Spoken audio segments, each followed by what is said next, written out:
वासिलुहु बंदिन अंतरा सेल्लमे परदुना मिसक नෑයෙක් ජය බිමේ बांदुरा सेइलमे दियවෙන ඉරණමේ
सुवट हुस्म वेंदेसिये ඔයකින නායසට තොග පිටින් ජීවිතේ හැරි හිසලු අතේ දුවනවා හිතුමතේ ඇරඹුමක් මිසක නැවතුමක් නෑ වගේ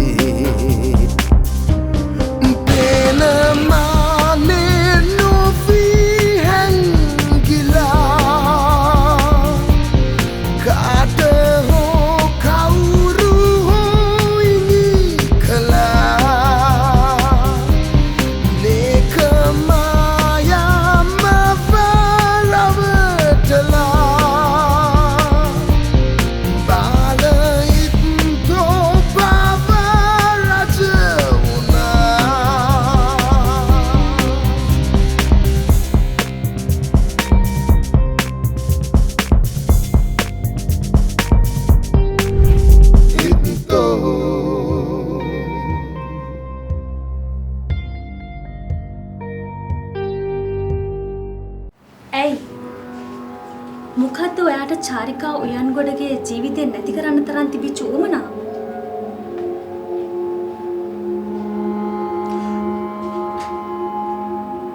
මේ සාදරය කරලා තියෙනවා. මේ සාදරය කරලා ඇති. ඒ වුණාට මං විඳපු දුක මිස් විඳලා නැහැ. චාරිකා උයන්ගොඩේ මැරෙන්න හිටපු කොල්ලෙක් මම. මන් තරම් චාරිකාට කවුරුත් මා දෙන්නේ නැහැ. අඩුම තරමේ යාගේ අම්මා තාත්තා. ඔච්චර ආදරේ කරා නම් ඇයි ආව මැරුවේ? එයා මාව ගණන් ගත්තේ නැහැ. එයාට ආදරේ කරන්න ගිය හැම වෙලාවෙකදීම එයා කලේ අර තේයකට වැටුණු මැස්සෙක් ගන්නට දාලා මාව විසි කරපේ. එදා සරුන් එකේදී ගහුවේ මට ගහන්න තිබ්බ අන්තිම තුරුම්පු. අවසානයේදී ඒකත් වැරදුනා. මම හිතන් හිටියේ ඒකෙන් පස්සේ කවදාවත් මා චාරිකා මට ආදරය කරන්නේ නැති වෙයි කියලා. එයා මට අයිති වෙන්නේ නැත්තම් වෙන කාටවත් මේ එයා අයිති කරගන්න දෙන්න බෑ. තමුන් එක කොහොමද කලේ කියලා කියනවා මට හැම දෙයක්ම. සුදීර පොලිසියෙන් පැනලා ගිහිල්ලා මම චාරිකා ගේලඟ ටික වෙලා බලාගෙන හිටියා. මිනිස්සු පොඩ්ඩක් අඩු වෙනකම්. මම දැක්කා චාරිකා ජල්ලෙන් හෙට මෙහෙට ඇවිදිනවා. එතකොට වෙලාව කීට විතරද? 7:00 විතර. පුදුමයි. මෙච්චර කලප ගෑණි ගොඩක් මැද්දේ තුන්සට වෙලාව මතකයි. කමක් නෑ කියනකො. ඊට පස්සේ මං හිමින් එයාගේ දොර ළඟට ගියා. කිල් දොර තට්ටු කළා. ලකුණු ගගා වයිද්දි නෑ. එච්චර සත්‍ය මොන්නේ. පොඩි පොදයක් විතරයි ආවේ.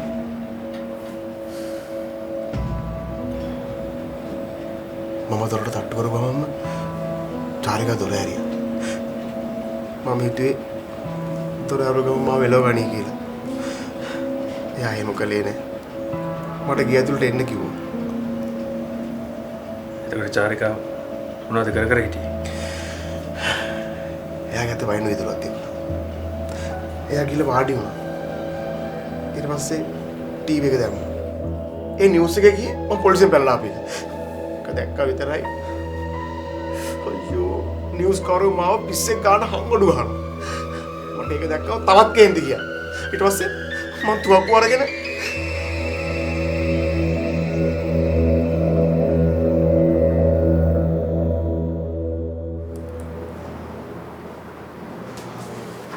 මේ මොකද ඔය මොන්ට්‍රේ දිහා කන්නෝගේ බලන් ඉන්නේ? අපිට ලොතරැයියක් ඇදෙන්න යන්නේ. පූසෙක් දෙමලිච්චෙක්ට හරි මේකට හරි කුරුමානම් අල්ලනව නේද? ඒ වෙලාවට උගේ මූණත් දැන් ආගේ මූණ වගේ. අපිත් ගොදුරට ටිකෙන් ටික ලං වෙනවා.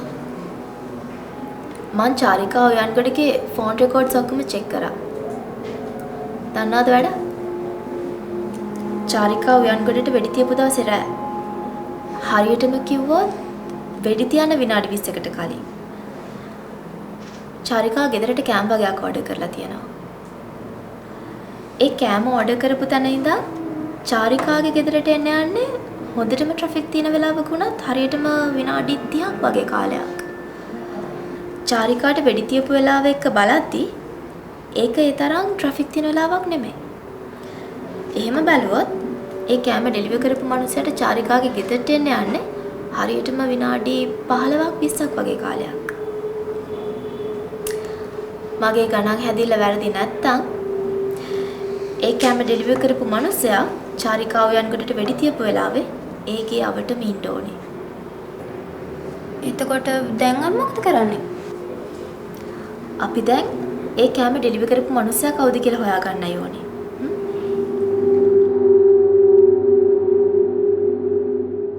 තමුන්ට හොඳටම විශ්වාසද මේ වැඩේට තමුන්ට වෙන කවුරුත් උදව් කළේ නැහැ කියලා? නෑ සර් අම්මා පල්ලා මම තනියම ගියේ. අපේ කතාව පිළිගත්ත කියලා කියමු. තමුන්ට කොහෙද පිස්තෝලයක්? වෙන රටවල් වල වගේ හන්දියක් ගානේ මේ පිස්තෝල විකුණන්නේ නැහැ නෑයිසේ. ඒක මගේ යාළුවෙක්. කවුද යාළුවා?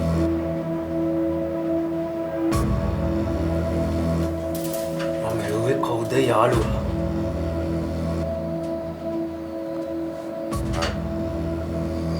අමිල. දැන් අපිට දැනගන්න පුළුවන් ද ඔයාගේ යාළුවාට ඒ පිස්තෝල ලැබුණේ කොහෙන්ද කියලා? ඒක මම දන්නේ නැහැ. හැබැයි මම දැනගෙන හිටියා මගේ යාළුවා ගාව පිස්ටල් එකක් තියෙනවායි කියලා. ඒ කියන්නේ තමුන්ගේ අවශ්‍යතාවය කියලා තමුන් යාළුවගෙන් පිස්තෝල ඉල්ලගත්තා.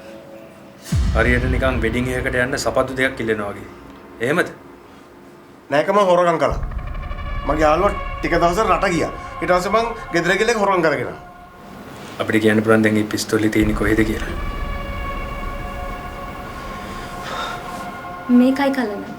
ඔයා චාරිකා උයන්ගොඩගේ මරණය කරා කියලා පිළිගත්තට පස්සේ මේ වගේ පුංචි දේවල් හංගන එකේ කිසිම තේරුමක් නැහැ. ඔයා ඒ පිස්තෝලේ තින තැන කියන්න අකමැති නම් අපිට සාධාරණ සැකයක් මතුවෙන්න පුළුවන් ඒ පිස්තෝලෙන් තව අයගේ ජීවිතත් නැති වෙලා තියෙනවා කියලා.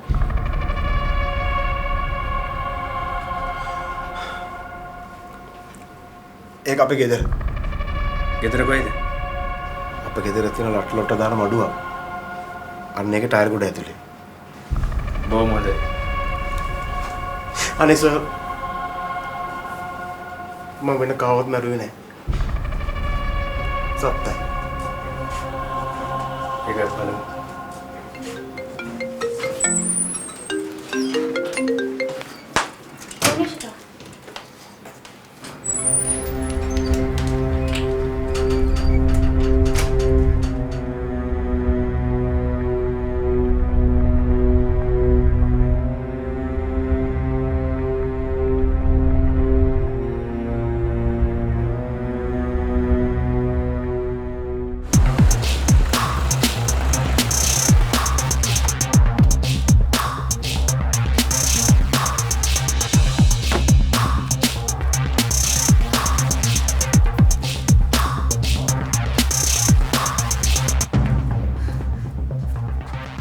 මහත්තයෝ කියන්න නම් එපා මගේ කොල්ලට කරදරයක් කියලා.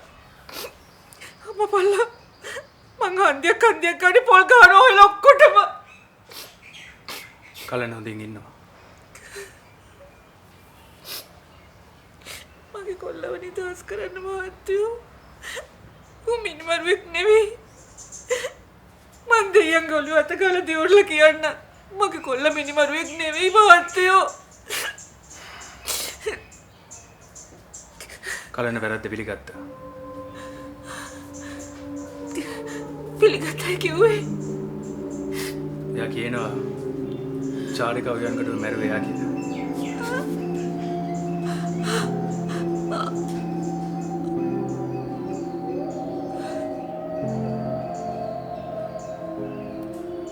මට අර මඩුව චෙක් කරන්න ඕන.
डॉक्टर किया मैं बस से गाड़ी करना ओन है आप इटू दे दुना मैं दी गेला हेमंत पटकवरात इन्फॉर्म करेना है एनीवे थैंक यू सिस्टर में लेडागे जीवित मेरू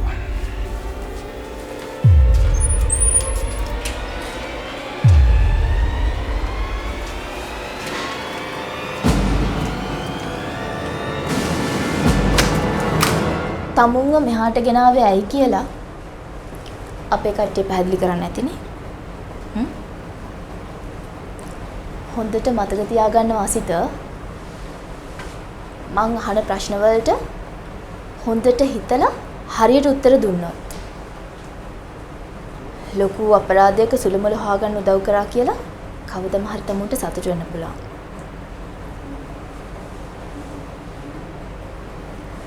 දෙදස් 19 ජනවාරි 27 වෙනිදා. ඒ කියන්නේ රෑ 7:10 අතර.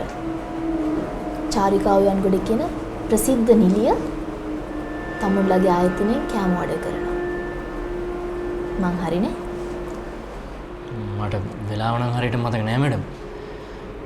හැබැයි එදාරේ චාරිකා මිස් කෑම කන්න ඕඩර් කරා තමයි. සාමාන්‍යයෙන් චාරිකා මේ නිතරම කෑම ඕඩර් කරන්නේ තමුන්ගේ ආයතනයෙන්ද? ඔව් මැඩම්. ඒ රෑ පාටි දෙනකොටත් අපෙන් තමයි කෑම ඕඩර් කරන්නේ. ඒ කියන්නේ තමුන් නිතරම චාරිකා උයන්ගොඩගේ ගෙදරට යන්නේ කෙනෙක්. හා? නෑ මැඩම්. අපේ කම්පැනි එකේ 7 දෙනෙක් ඉන්නවනේ ඩෙලිවරි කරන්න. ඉතින් එයාලා ඉඳලා හිටලා හිට යවෙනවා. ජනවාරි 27 වෙනිදා අසිත කීයටද තමුන්ගේ ආයතනයෙන් පිටත් උනේ කෑම එක ඩෙලිවර් කරන්න? කෝල් එක දීලා විනාඩි 5න් මම පිටත් වුණා මැඩම්. එතකොට අසිත චාරිකාව යන්කොඩගේ ගේ ළඟට යද්දි කීය විතර වෙන්නේ නැද්ද? මට වෙලාව ගැන නම් ඒ තරම් මතකයක් නෑ මැඩම්. මම ඔර්ලෝසු බඳින මිනිහෙක් නෙමෙයි. හරි.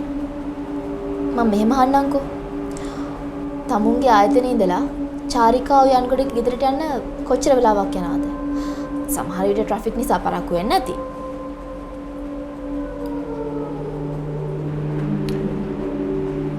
නෑ මැඩම්. ට්‍රැෆික් නම් එහෙම තිබුණේ නැහැ. හැබැයි හිම් පොදක් වැටුණ හින්දා පාර පොඩ්ඩක් තෙත් වෙලා තිබුණේ. මගේ බයික් එකේ ටයර් ගෙවිලානේ මැඩම්. ලිස්සනවනේ. ඒකයි. අසිත චාරිකාව යන්කොඩගේ ගේ ළඟට ආවට පස්සේ මොකද උනේ? කොයි වෙලාවද වෙඩි සද්දයක් වුනේ? මම කෑම එකත් අරගෙන වත් ඇතුළට එන්න ගියේ මැඩම්. ඉස්සර දුර තියෙන පැත්තට. එතකොටම තමයි මට සද්ද ඇහුනේ. හරියට නිකන් පුස් රතින් යප්පු පුරනවා වගේ. ඒ වෙලාවේ අසිත බය වුණා. ඔව් මැඩම්. මම දැනගත්තේ වෙඩි සද්දයක් කියලා. ඒ බය තවත් වැඩි වුණේ ගෙයින් එළියට බහපු මිනිස්සු දෙන්න දැක්කට පස්සේ. තවත් පැහැදිලිව කියන්න අසිත. කවුද මේ මිනිස්සු දෙන්න? ඔයා මේ මිනිස්සු දෙන්නගේ මූණ දැක්කද? නෑ මැඩම්. මං ගේට්ටුවෙන් ඇතුළෙන් හදද්දිම තමයි මේ දෙන දොරෙන් එළියට බැස්සේ. මං එයාලගේ මූණ දැක්කේ නෑ. ඒ මිනිස්සු දෙන්න අසිතව දැක්කද? නෑ මැඩම්. මම ටක් ගාලා ගිහලා හැංගුණේ හින්දා ඒගොල්ලෝ මාව දැක්කේ නෑ. ඒගොල්ලෝ ගෙයින් එළියට බහපු ගමන් වාහනේ නැගලා පිටත් වුණා. හොඳට මතක් කරගන්න අසිත. ඒ මිනිස්සු දෙන්න මොනවාද ඇඳලා හිටියේ? ආ? මතක් කරන්න. අනේ මට මතක නෑ මැඩම්. ටී-ෂර්ට් උයි කලිසමුයි මං හිතන්නේ. අනේ මන්ද වෙන මට කිසිම දෙයක් ඔලුවට එන්නේ නැහැ. තව හොඳට මතක් කරන්න අසිත. හොඳට.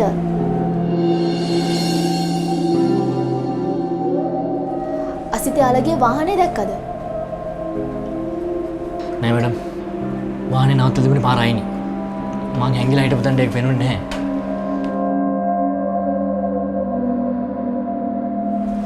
ඊට පස්සේ මොකද උනේ? මොනවා වෙන්නද මැඩම්? මම පැනලා බේරුණා. කෑම එකත් විසිකලා දාලා මං ආපහු වැඩ කරන තැනට දැන් එන්නේ නැතුව එහෙමම ගෙදර ගියා.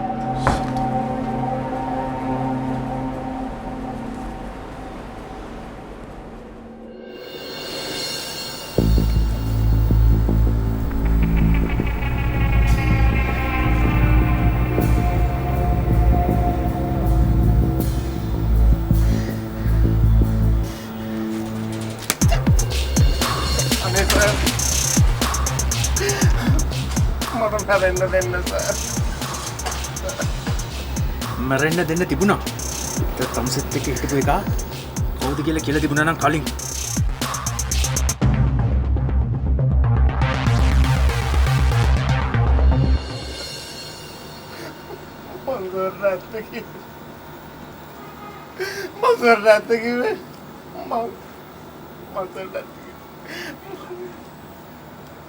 මං තනියම ගියේ. මං කාත් එක්කත් නෙවෙයි ගියේ. මං තනියම ගියේ. කියන්න එපා මිනිහෝ. ඇත්ත කියපන්. ඇසින් දුටු සාක්ෂි තියෙනවා. දැන් තමුන් එක තව කෙනෙක් හිටියා කියන එක. ඇත්ත කියපන්. ඇත්ත කවුද? ඕ පටවල් බොරු. මම විතරයි හිටියේ. මං සෙට ඇත්ත කිව්වේ.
මායි මාලනුයි කසාද බඳිනවා සර්.